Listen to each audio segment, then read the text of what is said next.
আমাদের মাঝে উপস্থিত আছেন আমাদের দুজন দায়ী ভাইজান, আমাদের দিনী ভাই মাজাহার ভাই এবং আমাদের উম্মা স্কোয়াডের সম্মানিত অ্যাডমিন এবং আমাদের দিনী ভাই আবিদ ভাই। আসসালামু আলাইকুম রহমতুল্লাহ। সকলে কেমন আছেন ওয়ালাইকুম ভাইজানরা? আসসালাম। ওয়ালাইকুম আসসালাম, আলহামদুলিল্লাহ। কেমন আছেন রেডি ভাই? আলহামদুলিল্লাহ, আল্লাহ কুল্লি হাল, আল্লাহ ভালো রাখছে ইনশাআল্লাহ।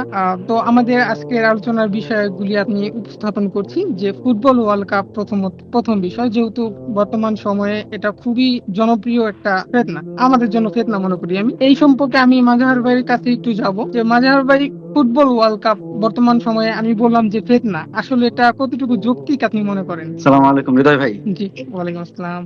আপনাদের সকলকে শুকরিয়া আমাকে এখানে দাওয়াত দেওয়ার জন্য। তো ভূমিকা লম্বা না করে আমি যদি শুরু করি, নাহমাদুহু ওয়া নুসাল্লি আলা রাসূলিল কারীম, আম্মা বা'দ, ফাআউযু বিল্লাহি মিনাশ শাইতানির রাজীম, বিসমিল্লাহির রহমানির রহিম। সর্বপ্রথম একটা বিষয় বুঝতে হবে যে ধরেন এখন ফুটবল দেখতেছে, ধরেন মাদ্রাসার ছেলেপেলেরা, আমাদের মাদ্রাসার ভাই ব্রাদাররা, তারাও ফুটবল খেলা দেখে। কয়েকদিন আগে আমার ফেসবুক ফিডে একটা ওয়াজের ভিডিও আসছিল, সেখানে একজন বক্তা, তিনি প্রসিদ্ধ বক্তা, হ্যাঁ, তো তিনি সম্ভবত ম্যারাডোনা বা এরকম কোন একজনের প্রশংসা করতেছিলেন ওয়াজের প্যান্ডেলে। হ্যাঁ, মূল সমস্যা হচ্ছে এখন যদি আমি বলি একটা বিষয় যে ফুটবল খেলা দেখাটা সময় নষ্ট, এটার কারণে আমরা আমাদের আসল মাকসাদ থেকে সরে যাচ্ছি, আমাদেরকে সবকিছু ভুলিয়ে রাখার জন্য এটা দেওয়া হয়, এবং রাষ্ট্রীয় পর্যায় থেকে ফুটবল, গান বাজনা, এটা তো ফুটবল তো জাস্ট একটা একটা টুল মাত্র। এরকম আমাদেরকে ডিস্ট্রাক্ট করার জন্য তো এরকম হাজারো টুল আছে সরকারের বা একেবারে বিশ্ব পর্যায় থেকে, তো এটা তো একটা টুল মাত্র জাস্ট। তো এটা নিয়ে আলোচনা করতে গেলে সবই চলে আসবে অটোমেটিকলি। আমার মনে হয় সব থেকে বেটার হয় এগুলো নিয়ে আলোচনা না করে, ধরেন আমি যদি আলোচনা করি যে ভাই, যারাই ফুটবল নিয়ে আলোচনা করেছেন, ফুটবল, ক্রিকেট ম্যাচ, তারপরে হচ্ছে বিভিন্ন সিনেমা, মুভিজ ইত্যাদি, এগুলো নিয়ে যারাই আলোচনা করেছেন, তারা সর্বপ্রথম যে কথা এনেছেন সেটা হচ্ছে সময় নষ্ট।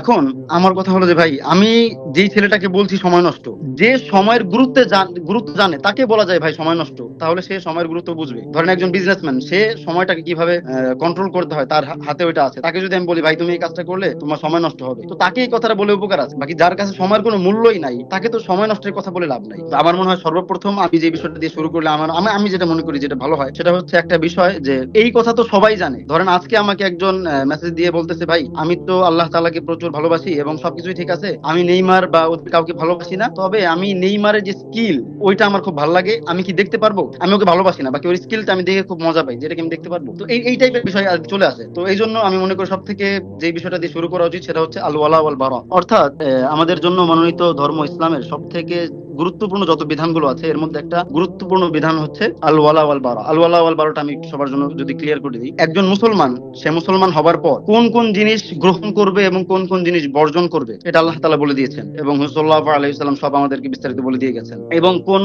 কোন মানুষের সাথে, কোন কোন কওমের সাথে, কোন কোন জাতির সাথে সম্পর্ক একজন মুসলিম রাখবে এবং কোন কোন কওমের সাথে একজন মুসলিম সম্পর্ক রাখবে না, এটা হচ্ছে মূল পয়েন্ট। এইটা যদি কাউকে শিক্ষা দেওয়া যায়, তাহলে তাকে আর এই কথা বলার প্রয়োজন নাই ভাই তোমার সময় নষ্ট হইতেছে, ভাই তোমার এটা হইতেছে, এটা হইতেছে, তুমি ডিস্ট্রাক্ট হইতেছো, তোমার এই হইতেছে, এত কিছু তার বলার প্রয়োজন নেই। আচ্ছা ভাই, এটা তো যারা মুসলিম বা যারা ইসলাম মেনে চলতে চায় তাদের জন্য বললেন, আর যারা এমনি ধরেন সেকুলার বা অন্যান্য যারা আছে তাদেরকে তো আয়াত হাদিস এগুলো দিয়ে বললে কাজ হবে না। জি। তো প্রকৃত পক্ষে আসলে আপনি যত নসিহতি করেন, আপনি যত যাই করেন, এই যে ধরেন বাংলাদেশে বিভিন্ন ধরনের বিভিন্ন অপরাধের কারণে বিভিন্ন আইন করা হয়, এই আইনগুলো অ্যাকচুয়ালি কেন কাজ করে না? আইনগুলো খাতার পাতায় কেন থেকে যায় বা বিভিন্ন বইয়ের মধ্যে কেন থেকে যায়? এগুলো বাস্তবিক জীবনে কেন কাজ করে না? কারণ একটা, সব দিকে আপনি মানে যেই সেক্টরে যান, আপনি যেইখানে যান, আপনি গোড়ায় দেখবেন আল্লাহর ভয়, তাকওয়া নাই, যার কারণে এটা মানে কাজ হচ্ছে না। দেখেন একজন অফিসার, তার যত আপনি দেখবেন যে সে যখন দায়িত্বটা নিয়েছে তখন সে ওই সকল স্থানে সিগনেচার করে আসছে যে তুমি ঘুষ খেতে পারবা না, তুমি এই করতে পারবা না, সেই করতে পারবা না, কোনো খারাপ কাজের মধ্যে যুক্ত হতে পারবা না, অথচ সে চাকরি নেয় কিভাবে? ঘুষের মাধ্যমে। অথচ কিন্তু স্বাক্ষর করে কি যে তুমি ঘুষ নিতে পারবা না। তো এই যে সবকিছু মানে সুন্দর করে আসার পরও সে কেন পারে না, বা একটা সিস্টেম কেন চলে না সঠিকভাবে? কারণ তাকওয়া নাই, আল্লাহ তাআলার বিধান নেই, আল্লাহ তাআলার ভয়, যেটা অ্যাকচুয়ালি যেটার কারণে মানুষ ভালো হয়ে চলতে পারবে সেই জিনিসটা নাই। যেমন ধরেন আমি আজকে একটা ভিডিও দেখতেছিলাম, তো রিয়েলিটি চেক বিডির, হ্যাঁ, তো ওনার ভিডিওর মধ্যে একটা লাইন আমার খুব ভালো লাগছে, সেটা হলো যে একটা যে উনি তারতম্য করে দেখাইলেন, বর্তমানে পৃথিবীর প্রায় অধিকাংশ দেশই হচ্ছে মদ এটা অ্যালকোহল মানে রাষ্ট্রীয়ভাবে নিষিদ্ধ, অথবা অ্যাডাল্টদের জন্য এটা বৈধ, বাকি এটা নিষিদ্ধ। নর্মালি এটা নিষিদ্ধ করা থাকে অ্যালকোহল যেটা। এরপরও দেখতেছেন কোনো কাজ হইতেছে না, এটার পেছনে পুলিশদেরকে খাটানো হইতেছে, দেখা গেল যারা মদ টদ পান করতেছে ওদেরকে ধরে নিয়ে আসতেছে, তারপরে বিভিন্ন মানে সরকার অনেক খাটনি করতেছে, রাষ্ট্রীয় পর্যায় থেকে একেবারে বিশ্ব বিভিন্ন পর্যায় থেকে এই যে মদ জুয়া ঠেকানোর জন্য বিশাল কষ্ট করতেছে, বিশাল খাটনি করতেছে, কিন্তু কোনো কাজ হচ্ছে না অ্যাকচুয়ালি। তবে এখন এখানে আমরা বলবেন যে খুবই ভাই মূল, আইনের একটা ঘাটতি দেখতে পাচ্ছি মাজার ভাই, তাই তো বলছি না না যে না আমি এখানে। বলি, দেখেন এখানে বুঝতে হবে কি, দেখেন কিন্তু আপনি যদি এই যে সারা পৃথিবী ব্যাপী দেখেন, মদ জুয়া এগুলো বন্ধ করতে পারতেছে না কোনোভাবেই। মানুষ এটার মধ্যে লিপ্ত হয়েই যাচ্ছে। যারা বলতেছে আমরা বন্ধ করব, তারাই সেটার দিচ্ছে, সার্টিফিকেট দিচ্ছে। কিন্তু আপনি যদি মদিনায় যান, যখন মদ নিষেধের আয়াত নাজিল হইলো, বা সাহাবায়ে কেরাম একটা আয়াত, জাস্ট একটা আয়াত নাজিল হইলো, সাহাবায়ে কেরাম তাদের সমস্ত মদ রাস্তায় দিচ্ছে। কোনো পুলিশের প্রয়োজন নাই, কোনো দারোগার প্রয়োজন নাই, আপনার কোনো সিসিটিভি প্রয়োজন নাই, কোনো কিছুর প্রয়োজন নাই। আপনি জাস্ট একটা আয়াত নাজিল হয়েছে, সবাই ফেলে দিল। এই যে আল্লাহ তাআলার তাকওয়া, এই তাকওয়া যতদিন পর্যন্ত আমি কারোর মধ্যে ঢুকাইতে না পারবো, আমি এই জন্য এত লম্বা এখানে কথা বললাম যে ভাই, আমি যদি সরাসরি আল্লাহ তাআলার তাকওয়ার দিকে না যাই, তখন আমার আল্লাহ তাআলার তাকওয়ার কথা যদি সরাসরি আমি না বলি, তখন এই সময় নষ্ট হচ্ছে, এই হচ্ছে যে হচ্ছে, যার ভিতরে আল্লাহ তাআলার তাকওয়া নাই, তার সময় নষ্ট কি, আর তার ওই যে আরাম কি আর হারাম কি বুঝবে না। হ্যাঁ, হালাল কি আর হারাম কি। জামশেদ মজুমদার সাহেবের একটা কথা আছে না, যে ওনাকে জিজ্ঞাসা করা হয়েছিল হচ্ছে সম্ভবত 31st নাইট সম্পর্কে, বা 21 ফেব্রুয়ারি, বা কোন একটা এরকম কোন একটা সম্পর্কে জিজ্ঞাসা করা হয়েছিল। উনি বলতেছিলেন যার ঈমান নাই তার আবার 21 ফেব্রুয়ারি কি। হ্যাঁ, তো যার ভিতরে আল্লাহ তাআলা তাকওয়া নাই, তাকে আমি সময় বাঁচানো, ডিস্ট্রাকশন থেকে বাঁচা, এগুলো বলতে লাভ নাই। তো এই জন্য আমার মনে হয় সব থেকে প্রথম আমাদের আলোচনা করা উচিত আল ওয়ালা ওয়াল বারা।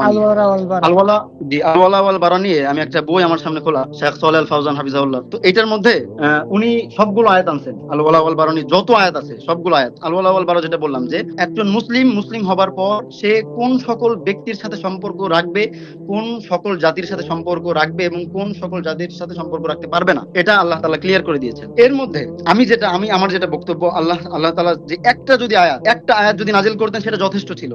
মুহাম্মাদুর রাসূলুল্লাহ ওয়াল্লাযিনা মাআহু আশিদ্দাউ আলাল কুফফার রুহামাউ বাইনাহুম, এই একটা আয়াত যদি আল্লাহ তাআলা শুধুমাত্র একটা আয়াত যদি নাজিল করতেন, আল্লাহ তাআলা অনেকগুলো আয়াত নাজিল করছেন এই আল ওয়ালা ওয়াল বারা সম্পর্কে। এতগুলো আয়াত প্রয়োজন নাই। তবে আল্লাহ তাআলা রহিম রহমান এই জন্য নাজিল করছেন। আমি তো জাস্ট কোরআন শরীফ যখন পড়ি, তখন অবাক হই যে না, আল্লাহ তাআলা আজিমুশ শান, তার তো কাফেরদেরকে পাত্তাই দেওয়ার কথা না। কাফেরদেরকে আল্লাহ তাআলা এইভাবে ধরে কেন বুঝাইতেছেন? তো এটা হচ্ছে আল্লাহ তাআলার গুণ। আল্লাহ তাআলা অনেক রহিম, আল্লাহ তাআলা অনেক রহমান। এজন্য আল্লাহ তাআলা আল ওয়ালা ওয়াল বারা সম্পর্কে এতগুলো আয়াত নাজিল করে রাখছেন।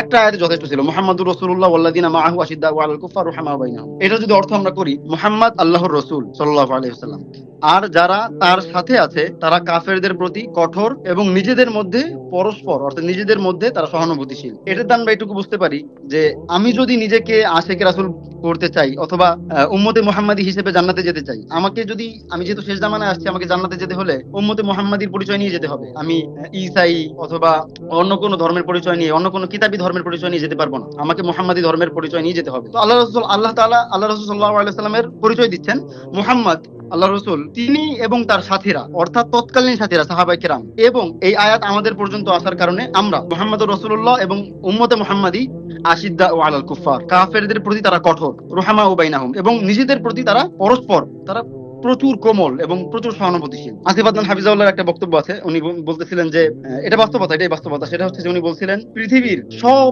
থেকে খারাপ মুসলিমটাও আমার ভাই। কেন? কারণ লা ইলাহা ইল্লাল্লাহ মুহাম্মাদুর রাসূলুল্লাহ, এই যে একটা রশি, এই রশির মধ্যে, এটা হচ্ছে হাবলুল্লাহ, এটার মধ্যে যখন একজন মুসলিম বেঁধে গেছে, অর্থাৎ আমার সাথে যখন সে আমার কাতারে চলে আসছে, আমিও বলছি লা ইলাহা ইল্লাল্লাহ, সেও বলছে লা ইলাহা ইল্লাল্লাহ, এখন তাকে আমার থেকে আলাদা করার শক্তি কারো নাই। এবং পৃথিবীর সব থেকে ভালো মুশরিকটাও আমার শত্রু। কেন আমার শত্রু? আমার শত্রু এই জন্য যে আমার দুনিয়া আখিরাত, ইন্না সলাতি ওয়া নুসুকি ওয়া মাহইয়ায়া ওয়া মামাতি লিল্লাহি রাব্বিল আলামিন, আমার সবকিছু একমাত্র আল্লাহ তাআলার জন্য। তো আমার বন্ধু, আমার শত্রু, আমার ভাই, আমার মা, আমার বাপ, আমার ধন, আমার সম্পত্তি, আমার ব্যবসা, আমার বাণিজ্য, সব আল্লাহ তাআলার জন্য। অর্থাৎ যেখানে আমি আল্লাহ তাআলাকে পাবো সেখানে আমি গ্রহণ করব, যেখানে আমি আল্লাহ তাআলাকে পাবো না সেখানে গ্রহণ করব না। তো একজন খুব ভালো মারাত্মক লেভেলের, সে হচ্ছে মানুষের খেদমত করে, খুব হসপিটাল চালাইতেছে, তারপরে হচ্ছে গরিব দুঃখীদের সহায়তা করতেছে, বাকি সে আল্লাহ তাআলার সাথে ওয়াফাদারি দেখায়, তো সে আমার বন্ধু হতে পারবে না। সে ভালো একজন মানুষ, তার কাজকে আমি অ্যাপ্রিশিয়েট করি দুনিয়াতে, তাকে আমি বন্ধু হিসেবে গ্রহণ করতে পারবো না। তো এই প্রসঙ্গে চলে আসে খেলা হারাম। এটা কিন্তু আপনি যদি একটু দেখেন, সবাই জানে এটা, যে খেলা দেখা হারাম। এখন কেন হারাম, কিভাবে এটা হারাম হলো? শুধুমাত্র এইটুক যদি আমি বলি খেলা দেখা হারাম, ভাই তো বহু জিনিস হারাম আছে, বহু জিনিস তো করি, তাহলে এটাও করতে পারি, সমস্যা নেই। খেলার সাথে এবং অন্যান্য জিনিসের সাথে আকাশ পাতাল আপনি দেখবেন পার্থক্য। আপনি দেখতেছেন বর্তমানে, আমার কাছে ওরকম ভিডিও আসতেছে না, তবে গতকালকে একটা ভিডিও আসলো, দেখলাম যে লম্বা একটা মিছিল যাইতেছে, ব্রাজিলের ওরা হচ্ছে জার্সি পরা, সম্ভবত হ্যাঁ ব্রাজিলের জার্সি পরা ছিল, বিশাল একটা দল যাইতেছে, ওরা হয়তো ব্রাজিলের কোনো গুনগান গাইতেছে, এরকম কোনো কিছু একটা। তো এই যে বিভিন্ন দল করা খেলাধুলা নিয়ে যে যেই পরিমাণ উন্মাদনা, এইটা মানে আমার মনে হয় না অন্য কোনো জিনিস নিয়ে, অন্য কোনো কবিরা গুনাহ নিয়ে এটার মতো এত উন্মাদনা আছে। তো এই জন্য এটাকে একটু কোট করতে হবে। যখন একজন মুসলিম, সে মুসলিম হবে এবং আল্লাহ রাসূল সাল্লাল্লাহু আলাইহি ওয়াসাল্লামের সাথে যদি সে জান্নাতে চায়, যদি সে চায়, আর যদি না চায় তাহলে তো ভাই তার সাথে আমার কথা নাই। যদি সে চায় তাহলে তাকে সমস্ত কাফেরদেরকে বর্জন করতে হবে। আমি এখানে ছোট্ট একটা ঘটনা আনি। আমি যখন মাদ্রাসায় পড়তাম, আমাদের সাথে একটা ক্লাসমেট ছিল, ওর নামটা আমার মনে নাই।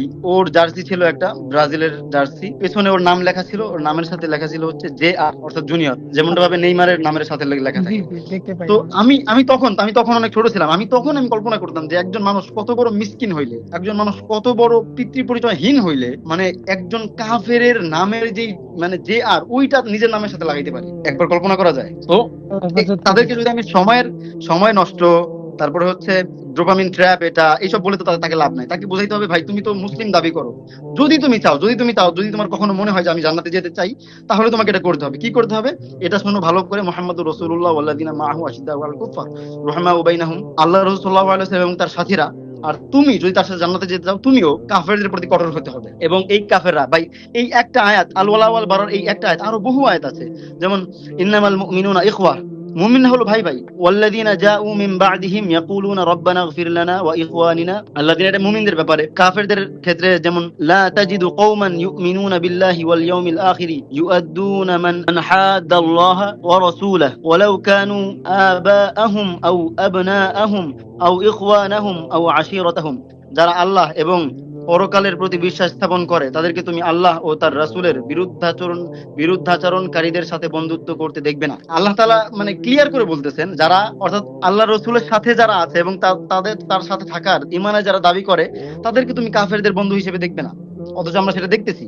তো আমাদের উপর লাজেম যে তাদেরকে এইটা শিখানো যে না ভাই, তুমি যদি জান্নাতে যেতে চাও, তুমি যদি এইটুক মানে তোমার যদি মনে চায় কখনো যে আমি জান্নাতে যেতে চাই, তাহলে তোমার উপর এটা আবশ্যক, তোমার উপর ফরজ, তাদেরকে বর্জন করতে হবে। তাদেরকে বর্জন তুমি করতে হবে। কাফেরদের তাছাড়া খেলা। জি ভাইজান, জি। তাছাড়া আমরা যদি আমাদের শায়েখ সালেহ আল উসাইমিনের একটা ফতোয়া শুনি, উনি বলতেছে যে ফুটবল টুর্নামেন্ট দেখা বিলকুল হারাম, খেলোয়াড়রা মুসলিম হোক চাই অমুসলিম, ফুটবল দেখা জায়েজ না। হ্যাঁ, আমি ওই পয়েন্ট আসছি। দেখেন, প্রথম পয়েন্ট তো সমস্ত কাফেরদের আমি খারাজ করে দিলাম এখান থেকে, যে কাফেরদের তুমি কোনো সম্পর্ক রাখতে পারবে না। তো ফুটবল খেলা তো মানে ফুটবল খেলার ফাও এখানে আসবে না, আলোচনাই তুমি এখানে করতে পারবে না। তাদের সাথে সম্পর্ক রাখা হারাম, ফুটবল খেলা দেখা কেমনে হারাম হইতে পারে? কাফেরদের ফুটবল খেলা দেখা যাবে না।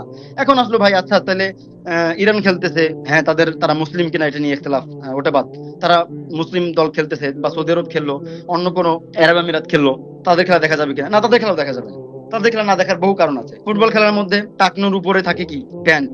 সেখানে সতর ঢাকা ঢাকতেছে না, এখানে একটা হারাম কাজ করতেছো, একটা হারাম তুমি করতেছো, কবিরা গুনাহ করতেছো। তো একটা কবিরা গুনাহ জাহান্নামে নেওয়ার জন্য যথেষ্ট, বাস একটা কারণ যথেষ্ট, আর কোনো কারণের প্রয়োজন নাই। কিন্তু তোমাকে আমি আরো একটা কারণ দিচ্ছি। মদ, জুয়া, এগুলোর ব্র্যান্ডের ফুললি প্রমোশন করা হয় ফুটবলের মাধ্যমে, নিশ্চয়। এবং তুমি নিজে ওইটা দেখার মাধ্যমে তুমি সেখানে শরিক হচ্ছ। এখন আমি সেদিন একজনকে দেখলাম এই টাইপের একটা কথা বলার পরে, তিনি হয়তো প্রশ্ন করছিলেন যে আচ্ছা ভাই, আমি যদি না দেখি তাহলে তো এগুলো থেমে থাকবে না। হ্যাঁ ভাই, তোমাকে কেউ থামাইতে বলছে? আল্লাহ তাআলা কি বলছে যে তুমি এটা থামাই দাও? তোমার তো শক্তি নাই, তোমার একটা হাত আছে, তোমার ওই হাত দ্বারা তুমি থামাইতে পারবা না। মানে আমি একটা গুনাহ থামাইতে পারবো না, তাই বলে আমি গুনাহে অংশগ্রহণ করবো? আমি ফুটবল খেলা, ওই জুয়া, মদ, ব্যভিচার, তারপর হচ্ছে চাকরির নিচে কাপড় পরতেছে, মদের অ্যাডভার্টাইজমেন্ট চলতেছে, মদের ব্র্যান্ডের প্রমোশন চলতেছে, মহিলাদের উপর ক্যামেরা ফোকাস করে ধরে রাখা হইতেছে, যত হারামের জুয়ার আড্ডা, তো সেটা আমি থামাইতে পারবো না, তাই বলে আমি জাহান্নামে যাওয়ার জন্য প্রস্তুতি নিব? তো এই সকল কারণের তুমি মুসলমানদের খেলাও দেখতে পারবে না, এটা স্পষ্ট হারাম। আল্লাহ আমাদের সঠিক বুঝ দান করুন। আমিন।